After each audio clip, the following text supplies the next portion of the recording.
Amigos, o Verdão empatou aí com o Red Bull, tem gente tá desesperada, acabou agora. Acabou nada, calma. Tem muito jogo pela frente, faltou 9 jogos ainda, tá? Então tem muita coisa, 27 pontos disputando essa brincadeira, muito pelo contrário. O Botafogo aí vai jogar com a gente no Allianz Parque, tá? Vamos receber os caras no Allianz Parque ainda. Calma lá, Gafanhoto, tá com muito nervosismo aí. Pascoal soltou o verbo, mandou a real depois do empate do Verdão. Eu quero ver o que você vai comentar aqui embaixo a respeito da declaração do Pascoal, né? Porque ele, que eu tava falando do Marçal aqui, do Pascoal, porque ele falou do Estevão também, cara. Ele falou o que o Estevão, o efeito Estevão no Palmeiras. Olha só o que o Pascoal falou. Cara, eu tinha visto num grupo aqui que o Botafogo nessa rodada já estava com 3 pontos a mais do que o ano passado. Eu dei uma checada aqui, não. Botafogo na 29ª rodada do ano passado tinha 60 pontos. E o Palmeiras 50. Era 10 pontos do Palmeiras. Maria. Quem estava entre eles era o Bragantino. O Bragantino fracassou também no ano passado. O vice, nesse momento de outubro, era o Bragantino. Que aí o Caixinha acha que faltou experiência para os garotos. Ele chegou, né? Ir na Vila Belmiro, jogar com o São Paulo, perder um jogo que ele não esperava. Não, falaram, o Bragantino, você pode ser campeão. Ele começou a tropeçar. Começou a tropeçar, e aí o Caixinha achou que foi falta de experiência. Mas o Botafogo tinha exatos 60 pontos. Para você ver que a concorrência agora é maior, que a diferença para o Palmeiras, para o próprio Flamengo, o Zinho citou o Flamengo, mas o Flamengo acho que tem um jogo a menos, né? Então, tem um jogo a menos que é com o Internacional. Então, que aí essa diferença pode diminuir fora. E tal.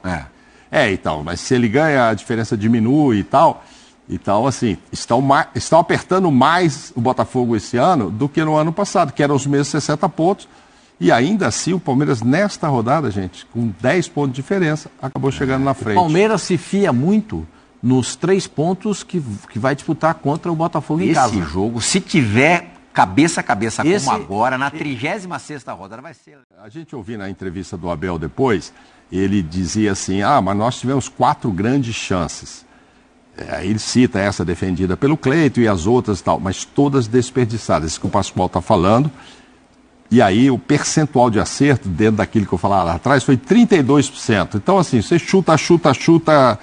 Pô, o Palmeiras chutou 17 bolas, o Bragantino 14, etc. Mas no gol 5-5. Então, assim, diminui a chance. Então, e o Abel fala de chance, sim, clara. O Flaco podia ter acertado o gol? Podia, mas errou. O Maurício, sim, errou. O Dudu, errou. Então ele fala, nós tivemos as melhores chances. A do Vitinho também é muito boa. Ele bate ali por cima do Everton, mas nesse jogo, mas na ausência do Estevão nas últimas partidas, Maurício e Felipe Anderson estavam indo super bem. Os dois foram bem apagados. Não foram bem. Os 3 foram muito mal. Inclusive o Rafael Veiga. Também não jogou bem. O Flaco Lopes não jogou bem. O Palmeiras não teve uma boa tarde.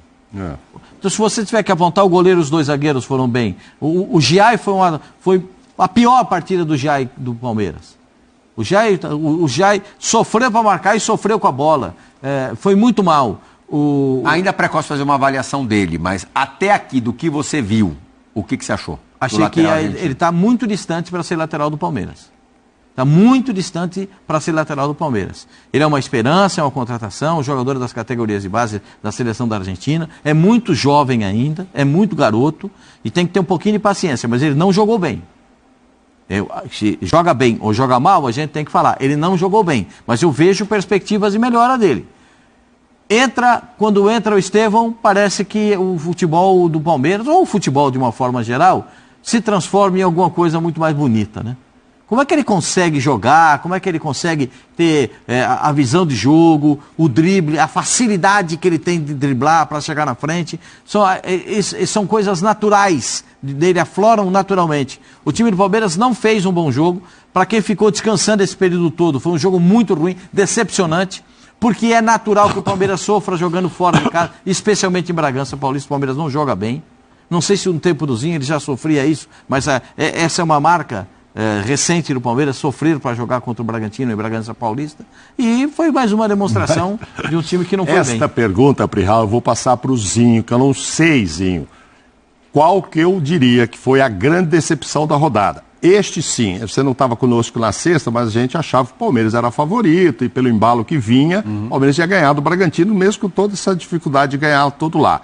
Mas, Zinho, eu não sei se essa é maior, ou o Cuiabá 2-0 no São Paulo, ou o Atlético Mineiro estar ganhando de 2 e ceder o empate. Eu vou deixar pra você, vou deixar pra você, sim. A não ser que você tenha uma outra grande. Enquanto o Zinho pensa, eu vou fazer o meu Tem a ranking. do Corinthians também. Eu tenho a do Corinthians também. Mas aí eu não acho uma grande decepção. Foi uma frustração o Corinthians. Uma facada Não, você precisa ganhar, Mas ele não era Tá favoritaço, ganhando, né? finalzinho. Bom, Ele não era favoritaço com 8 vitórias seguidas. 8 jogos Não, mas sem perder do Inter. Mas, o enfim. Pascoal, o Plihal vai falar aí, depois eu dou a minha opinião. O meu pódio, o terceiro pra mim é o Palmeiras. Apesar do Red Bull fazer uma campanha muito decepcionante, não acho assim tão decepcionante você não fazer os 3 pontos em Bragança. Pelo fato do jogo ter sido fora de casa. Em segundo lugar, o Atlético Mineiro. Porque vou dar um desconto porque estava com o time mesclado. Sim. Mesmo 2-0 no primeiro tempo. 2-0 em casa. Nem Hulk, nem Paulinho, nem Arana. Mas o São Paulo caprichou. São Paulo sobe em primeiro O nesse São Paulo pódio não com jogou louvor. e perdeu, né? Não jogou e perdeu. Pelo menos o Atlético jogou o primeiro tempo. O Paulo foi um horror. Zinho. Não, eu tô nessa. Eu não acho uma decepção o Palmeiras empatar com o Bragantino em Bragança, não. O time do Bragantino não vive um bom momento, mas tem uma boa equipe, tem bons jogadores. E tá precisando somar ponto, vai fazer jogo duro. Vai ser aquele jogo truncado, pegado. O campo proporciona isso. É um jogo de mais confronto, de mais disputa, né, de espaço ali. Fica difícil para você jogar. Eu sofria isso quando ia lá para Bragança. Aqueles anos 90 do time do Bragantino, muito bom, né? Ótimo time. Então, assim, não vejo uma decepção.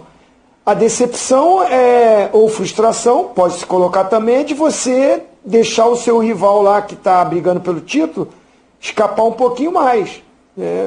A diferença diminuiu. E pensava-se o seguinte, o jogo do Atlético Paranaense, do Botafogo contra o Atlético Paranaense, é lá, aquilo que o Mauro Naves falou, é muito difícil ganhar o Atlético Paranaense lá, mas o momento não é bom também do Atlético Paranaense.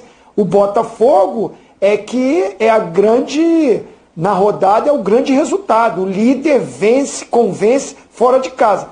O Palmeiras empatou, se perdesse, aí sim, seria uma decepção, mas o empate eu não vejo. Eu coloco dessa forma como você fez também. E nessa linha, o São Paulo tomar de 2-0, um time que está brigando para ficar entre os 4, para mim é o resultado mais decepcionante. Ainda mais pela forma que jogou. Eu coloco o Atlético em primeiro. O Atlético em primeiro? Ele fez 2 gols no primeiro tempo. O São Paulo perdeu o jogo. O Atlético fez 2 gols no primeiro tempo. E o segundo tempo arriou a mochila. O São Paulo foi ruim o tempo todo. O São Paulo ia perder o jogo. Porque o São Paulo foi ruim o tempo todo. Tá aí o Zinho, olha, eu concordo absolutamente com o Zinho, tá? Se a gente viu aí o Zinho, Pascal, a galera falando aí. O Zinho, concordo com ele. O Palmeiras empatou, não perdeu. Não aumentou o número de derrotas. Isso aí é sinal de positivo. Você tem que ficar feliz. Pô, o jogo não foi bom e a gente conseguiu empatar. Apesar do Red Bull não ter essas coisas, né? Deveríamos ter ganhado, a verdade é essa. Mas, pensa comigo. Pô, talvez foi até melhor esse empate aí do que vencer. Como assim? Porque a gente agora tá a 3 pontos do Botafogo. A gente só precisa ganhar e eles perderem. E se eles continuarem ganhando tudo, mesmo que a gente continue ganhando tudo, aí a gente se encontra no Allianz Parque daqui a pouco. Daqui a algumas rodadas vai ter Palmeiras e Botafogo no Allianz Parque. Se os dois continuarem ganhando daqui até lá, quando eles chegarem lá, o Botafogo está a 3 pontos à frente. O que é que precisa acontecer? Palmeiras ganhar o jogo do Botafogo e ele vai passar a liderança. A não ser que daqui até lá o Botafogo enfia as 4 goleadas aí, 2 goleadas, e aumenta o saldo de gols. Só que se o Palmeiras também tá ganhando, é mais fácil o Palmeiras vai ter umas goleadas aí, né? Ou seja, provavelmente vai chegar com os mesmos saldos ou coisa muito parecida. Então, uma simples vitória do Palmeiras, 1-0 do Palmeiras, colocará o Palmeiras na liderança no saldo de gols. Sem falar que daqui até lá, o Palmeiras pode continuar vencendo e o Botafogo pode acabar perdendo, deslizando, como aconteceu ano passado, inclusive. Esse ano não aconteceu tanto, mas ainda falta campeonato. O Botafogo é cavalo paraguaio tradicionalmente. Ele sempre dá para trás. Sempre. Ano passado que tava aquele trator atropelando todo mundo, que liderou 800 rodadas, o campeonato inteiro. As últimas 4 ele conseguiu não liderar. Foi quando o Palmeiras assumiu e foi até o final, campeão. Entendeu? Então tem muita água para lá debaixo dessa ponte. É isso que eu tenho para dizer. Se você gostou do vídeo, se inscreva no canal, deixa o seu like aí, comenta aqui embaixo se você concorda comigo. Até o próximo vídeo aí, tá? Inclusive tá aparecendo aqui na tela já uma indicação. Avante palestra